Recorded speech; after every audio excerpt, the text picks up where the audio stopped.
Well, welcome to the Business Spotlight series. My name is Tanner O'Brien. I'm a senior partner here at Action Coach in Central Texas. Today, I'm sitting down with Doug Groves, who is the owner of Program Insurance Group and Easy CERT Management. Excited to be jumping in, talking about a number of different things when it comes to business and just kind of the journey into entrepreneurship overall. But Doug, I want to say thank you for taking the time to be here with me today. Why don't we just start with a little bit of background? Give us kind of the 10,000-foot view of who you are and tell us a little bit about these businesses. Uh, Morning. We're doing well. We're headquartered in Georgetown, Texas. We have an office in College Station as well. We're property and casualty insurance folks. We we have in our bag insurance policies to sell. General property, workers' compensation, commercial automobile policies. We move those products through franchisors all across the country, and our other expertise is in really mostly home building, general home builders Hmm. who sub their work out to subcontractors is a kind of unique insurance experience, and so we home in there. I've been in Georgetown for about 40 years. I owned an insurance out of Austin, Texas, called Capital City Insurance. Started in '68. My father started it. I bought it in 1998, sold it in 20, and bought Program Insurance Group. Was called Beatty Insurance in Georgia shortly after I sold Capital City Insurance. The magic to my recipe, my three children came to work for me after I bought the little Beatty Insurance agency. We've grown it up pretty big. Got three kiddos in the work. Two boys live in station, and my daughter kind of helps me out of the Georgetown operation. So uh, it's a people business at the end of the day, and I got really good people. It's We're amazing. Absolutely love it. I love the family business, side of it here. Give you a little bit of context. I'm in business with both of my parents as well. So there's all the benefits and maybe challenges that can come along with having family and business. But maybe tell me a little bit more about your experience with having family in the business and I being mean, able to kind of. I bought an insurance agency for my father. I didn't have any siblings work with me, so job was to get the old man out of the business, and worked from 1984 to 1998 to make that happen, and got him out of the business. Um, Tried to get him back in every day after that. My dad was very around. Both my parents have passed away now, but they led a good life, and we I sold the Capital City Insurance Agency because I'm really just bored. I'd been pretty successful and wanted to try other things. I realized you get out of your own backyard, you don't do very well. So I got in the insurance business, but really the magic came when the kids came, and probably starting in 2014 and 2015, 2016, bringing kiddos on all through the time over a 3-year period of time was a little bit probably not the smartest plan. But in the year end, or at the end of the day, it's been a really great deal because they understand the business, they understand what we're trying to get accomplished. I don't have to uh, kind of guide them and tell them what I think they ought to do, and we move a lot of product across from California to New York, and mostly with franchisors, Sport Clips, Tropical Smoothie, U.S. Lawns, rely on us for the Easy Cert Management Program, which what we do is we verify that the franchisee actually carry the insurance they're supposed to carry through their franchise agreement. And that's what we Hmm. do. And generates a report for the franchisor. So we do their compliance work for them, and it call for us. And but at the end of the day, we're insurance people, and that's the game we play. I love it. I love the, being very specialized or, strong with franchises and being able to kind of jump into that. What led you to kind of choosing that as a niche to be a part of, or how do you find your clients? Like how do you start those conversations with Well, franchisors and build I into that? I started it with home builders, and so their subcontractors would own Capital City Insurance. And actually, I had a and that was like hunting flies with a sledgehammer. It was way over for a home builder business, but it was a good idea.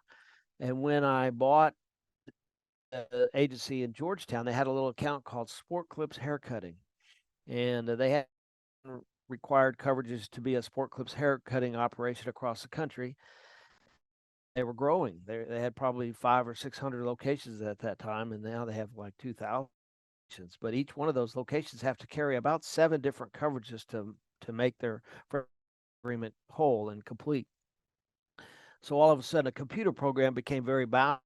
You had that many locations, and we installed this program to help Sport Clips, the Georgetown-based insurance or Georgetown-based franchisor, who very well. And I was sitting in my chair one night, and I thought, well, if Sport Clips has that problem, everybody else probably has that same problem. And I was correct. So lots of franchisors out there. There's about 4,000 operating in the U.S. We don't need 4,000 customers. We need 100 good customers, and we end up clients work for them on their behalf and give them a report on their franchisees across. But we mine that information to sell the correct coverages to franchisee across the country, and there's very few people that work through that system or have a methodology like that. So it kind of gives us a leg up, and I do a lot of travel, a lot of conferences, because we support the brands that we are selling. They get to know us through golf tournaments. We write insurance articles. We support their brand, and we become the insurance person for that system. And I think we're running probably 25 brands now across the country. From restaurants to there's a franchise for almost every business, and that's what we do. And we still sell local nonprofits, local contractors. We kind of do the regular insurance business like every other insurance agency in our community. When we move outside the state of Texas, we're strictly franchise, and we only sell to those franchisees in those particular states. So It's amazing. I love all the insight there. I'm curious for you, especially over the number of years and building into your career and kind of where you are in business today. What is your role? How has it changed over the years, and kind of what does your day to day look like? well, my day to day is just keeping people happy, and we got 30. I think we got close to employees now. We're always moving from one next issue, and with the invention of internet and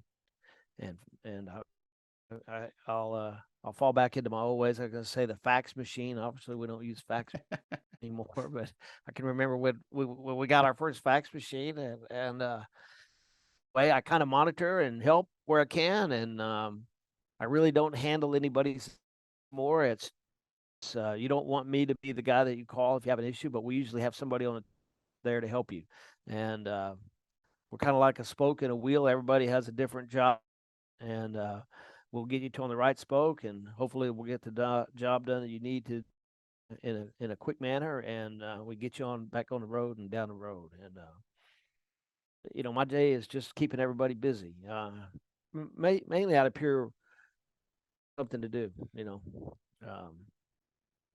I've been in the game a long time. I don't really have anything else to do, so this is what we're going to do. So I love it. So in the journey, I'm guessing there have been a number of lessons that you've learned along the way, some roadblocks or hurdles that you've had to overcome in kind of this business journey. I'm curious, is there one or two call them roadblocks that you've had to overcome that kind of stand out in your mind that has led you to become the type of business person you are today? well, invariably it's a personnel issue. You either get people for the team or you have the wrong people for the team, and if you have the wrong people for the team, the you realize I got the wrong person in the wrong seat, the quicker you realize and move those chairs around, the better off you're going to be. Your impression is normally correct. If someone is in a position and it doesn't, or the results aren't suiting you, you need to make a change. And I speak boldly. I don't know if I'm as good in as I speak, but typically those problems don't go away, and fix them, the better off you're going to be. And that's probably the thing that gets in everybody's way is personnel issues. They have a good idea, they have a good business. You usually can't by yourself. There's 8 hours a day. You get to work at 9 and lunch at 11, and you don't get back till 2, and all of a sudden it's 4:30. How many hours do you actually have to put into the salt mine? So you better have good teammates and have them in the right chair. And I really think that's important. And we continually fail at that, but we're trying to keep that issue top of mind. And are you in the right place? Are you doing what you like to do? And if so, so probably the biggest thing. The challenges of the insurance are, the claims that come up that you're like, how in the world did that happen? You wouldn't have ever thought that would happen, and it does. I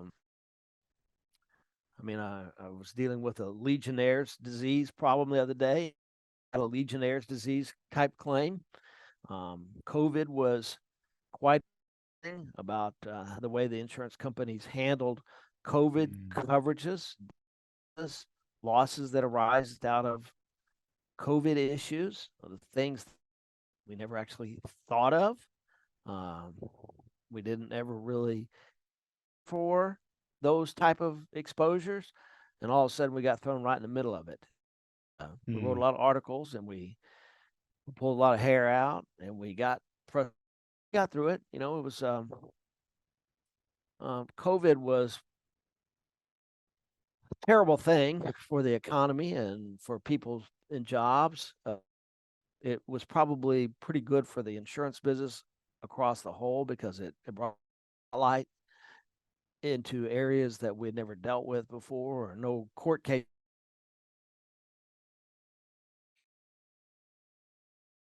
been involved in. Airborne illnesses, was it transmitted?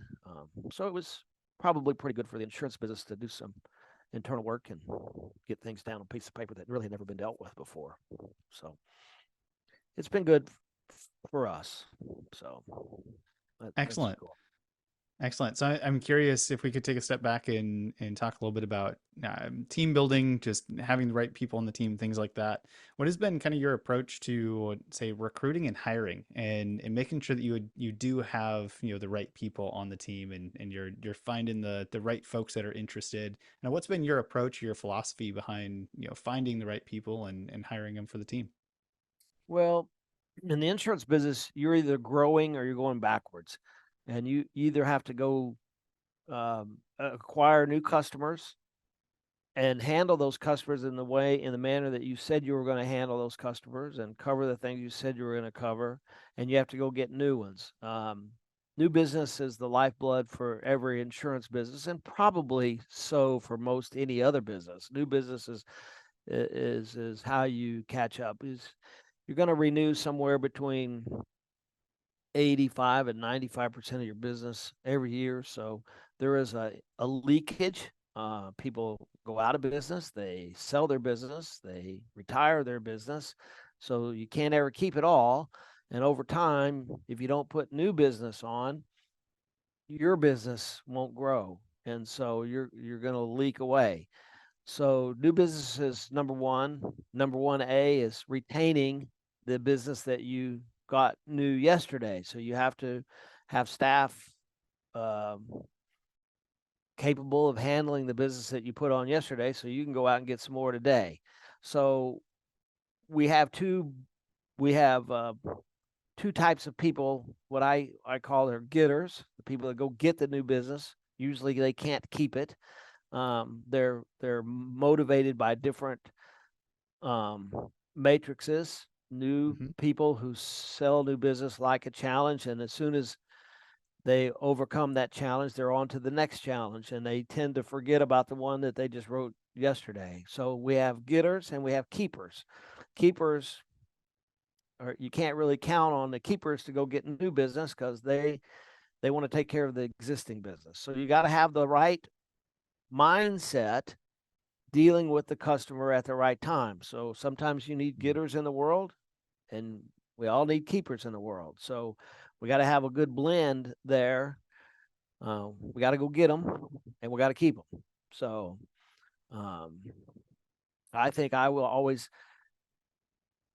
err to the. I was the getter, the guy that came up with the idea, and hey, let's go to Dallas and write home builders, or let's go to San Antonio, and um, I needed a strong staff behind me to take care of the business that we had promised that we were going to be their insurance person.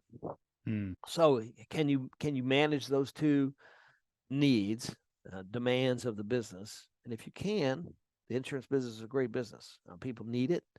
Um, they don't like the insurance man until something bad happens. And I mean, we've had hail in Georgetown this year, like nobody's business. Round Rock got hammered with hail. That's I right. think it was May, and we've actually had like 3 storms in Georgetown community area in the last 3 years, and probably have had 3 storms in the last 20 years as well. So we've had 3 storms in an area that really hasn't suffered hail, damaging hail like Dallas or Lubbock tend to get. Mhm. Um, and we've had it in Georgetown, and I think I'm on my third roof of my personal home, and that's unheard of. I probably never had a roof replaced in the prior 30 years, and I've had 3 of them replaced in the last 4 years. So, Tell anyway, you, it's been an interesting last few years when it comes to some of the weather around here yeah, it really in the has. Yeah. northern part of the Austin market. Yeah. Um, well, that's really cool.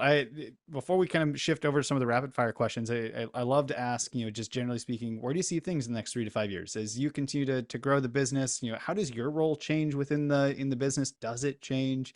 What's kind of the vision for the next 3 to 5 years? Well, I mean, age is catching up with me. At some point in time, somebody's going to say he needs to go to the farm and sit by the tree. He's lost his mind. And that's probably we're getting into. I don't have to have a 10-year plan anymore. I got to have probably a 3 to 5 year plan. I got to remember it. And so I kind of try to write it down and make the team understand what I think we need to accomplish. And I keep my plans pretty short. I don't go very much out beyond a year anymore because I don't know what's going to happen. But um, I mean, I think politically we're in a good state. Um, Economically, we're in a good area in a good state. And anybody making a living from Dallas to San Antonio, I used to say 50 miles either side of 35. It's probably stretch it out about 200 miles either side of 35. Is probably going to have more of whatever they're doing next year than they had this year. Hmm. Um, I, I think we benefit from our economy, our politics, um, whatever your politics possibly are. Texas has been a pretty good place. Florida's been a pretty good place. Um, all the states around us have pretty much uh, benefited from in migration, new housing, new apartment complexes, new roads, new convenience stores. Um, and I don't know that can be said countrywide, Hmm. but where we live, we have probably more people next year than we have in our community this year. And I know you said you lived in Georgetown, and I live there too. You go down to the square, and you used to be the only one on the square after dark, and you couldn't get a drink. And now you go down there, everybody's got their blankets and they got their guitars and they're having a good time, and you can get wine on every corner. Um, for those that drink or imbibe, that's a good deal. Um, so it's changed, and I think we've all benefited from that, short of the traffic. I mean, what are you gonna do? What are you gonna do about it? I mean, there's traffic is Yeah. bad. Uh, It's one of those things that it's kind of hard to avoid that when you double, triple the population yeah, size in such a short period of time, we have unfortunately. we have more restaurants than we've ever had before. You can't go to more than one a day. Um, but attendant with that is the folks, and HEB's crowded, and I mean, Mhm. I heard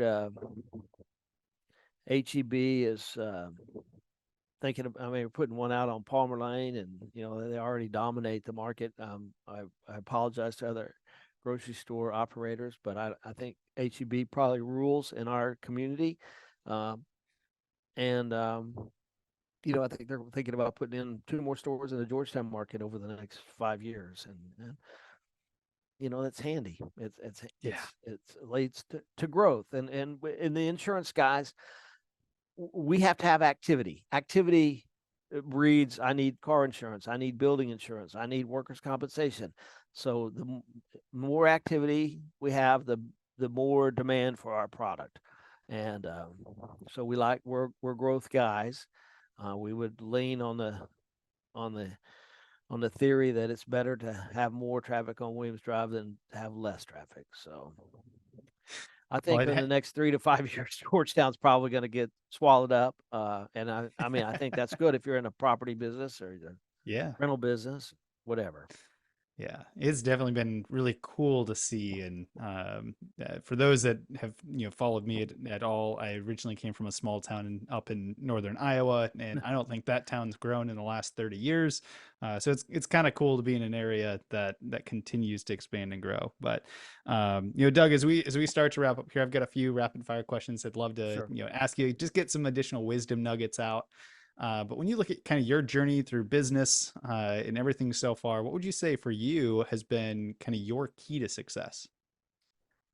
Well, I mean, I think I got up and went to work every day and tried to make something happen. And I think you have to do that. I think getting I know the ability to work from home is very positive. I mean, I can do emails late at night, I can check the mail, I can do the bank, but you still have to get out and interact with people and let people know who you are and what you do, and in whatever community that you call your community. That could be a locale, that could be a group, that could be a group of franchisors, being at their meetings, adding input to their conferences on legal issues or things like that. You have to be involved and you have to make yourself or your business known in that deal, or you'll get passed by. Used to, we had to be very competitive in our local market, but we didn't have to worry about people coming out of California or people coming out of New York. If they were good, their message didn't translate across the whole country. Nowadays, if somebody's really good at it and they're in California, they're in your market and they're going to take your business from you. So you either have to be really good at something or you're going to be very average at everything. And I believe you need to be very on top of something, and maybe be the guy that kind of leads the band on that topic. That topic could be general liability. It could be how does general liability fit into the world of a home builder and a subcontractor, and who's responsible if somebody dies on a job site. I think you probably need to be the leader there if that's your chosen deal. Mm. I think it's hard to be average anymore. An average will get you killed. And I think it'll get you killed from way far away. Somebody from New York is shooting bullets into your market, and they're meaning to take your business. And if you understand that, you have to kind of blockade that off. And I think people who are good, this is so much easier to move that knowledge all the way across the country or around the world, for that matter. We're continually taken back on, oh, you can do that. Oh, well, that's probably handy. We probably ought to do that in our business and help our customers and help the more we help our customers, the more they can do what they do. And that's the game, is to make sure that a customer is not having to do their insurance work for them. We're doing it for them. So. Yeah. I love that. That's a really cool perspective. How about book recommendations to the audience? Any books that you would recommend, I or actually podcasts saw, if you yeah, if there's you if you actually a listen to, guy but there's a guy out of Salt Lake City. I have no idea anything about him. This guy named Garrett Gunderson wrote a book called Killing Sacred Cows, and it's not in reference to the four-legged cows. It's killing methodologies that's the way Grandpa did it, and we're going to do it the same way. And the more you step back and look at things in the way that you've always done them and trying to rehab them and make them fresh again, the better off you're going to be. And that's his whole book is Killing Sacred Cows. And I guess I kind of, since we've kind of been talking about change the whole time, whether it be growth or methodologies, that book is about that, and I like that book, and you get it on Amazon. I hate to sell books for him, but it's pretty good guru. I love it. I love it. I don't think that one's come up on my list yet, so I will need to make sure that I add it. I'm familiar with the concept and have been around it, that sort of thing, but I don't think I've actually read that book yet. So it is now being put on my list. Yeah. But Doug, as we do conclude here, I want to make sure that the audience has an opportunity to connect with you to find out more information. Where can we advise them to go to learn more about you, learn more about the business, and maybe make some connections here? Well, we're on the web at www.pig, like pig, Program Insurance Group, bcs.com. That's our website address, www.pigbcs.com. And it'll explain, our franchise world, our contracting world, and that we are in the insurance business and we have those products available. We're an independent. We represent like the Hartford, the Travelers, State Auto, Liberty Mutual. So ultimately, we're shopping on behalf of the customer, making sure they've got the product for their business, and making sure that's delivered at a competitive price. And if next year Hartford is more competitive than Travelers, then we'll move it. And that's the thing right now because prices are up, and people are paying a lot more for car insurance and property insurance. We're talking about hail. Property insurance is skyrocketing. I mean, 30-40% is very common, and people don't have that in their Mm. budgets, and so you have to address that with deductibles and kind of some creative underwriting and trying to figure out what you would do if it was your property and somebody's coming up with going from 10,000 to $25,000. That kind of hurts a little bit. So we've got to Yeah. work on those problems. So Mm. and nobody's immune to that. Anybody that owns property or car insurance has gotten more expensive as Yeah. it lulled with the COVID. People staying home, not driving as many miles. Now they're coming back and driving a lot of miles, and car wrecks and used car prices are up 30 or 40%. So all those factor into cost of insurance, and we've got Mhm. to be mindful of that. And that's how you get in touch with us. So we're headquartered in Georgetown, Texas. We do have an office in Bryan College Station. It's just an office. Most people work from home. We have to travel quite a bit, so working from home has been a benefit to us. Excellent. Well, I'll make sure to put all of that in the video description below. Doug, I think I see it on that you're on LinkedIn as well, so I'll make sure to drop that in there and encourage folks to just send a quick message say, hey, saw you on the Business Spotlight. It's always fun to make some connections, especially here in the local area. But as we wrap up, I always like to end on one final question, which is simply, what is most inspiring to you today? Oh, the young people. The young people keep it busy. The energy that young people bring to the table, to start a new career, to ask the right questions, and to ask you why are you doing it like that? That didn't make any sense. I've got this computer program here to figure that out real quick, and I'm going, oh yeah, well, I don't know why we're not doing that, but I mean, the young people are if they can put up with the old people, with the old people still have some pretty good ideas, but I think the youth is what drives everything. And you got to have youth. I mean, if you don't have youth in your business, you got to kind of figure out where we're going to be in 5 years if somebody's Mhm. not going to drive this boat. And I think we keep a pretty good mixture of youth around us, and that's what makes it fun. I love it. Well, Doug, I want to say thank you again for taking the time. This has been an absolute pleasure to have some conversation with you, hear a little bit more about your journey, kind of some thoughts and things in your business. So thank you so much for taking the time to be here. It's been a pleasure. Oh, thank you. Have a everybody have a Merry Christmas. It's Christmas time.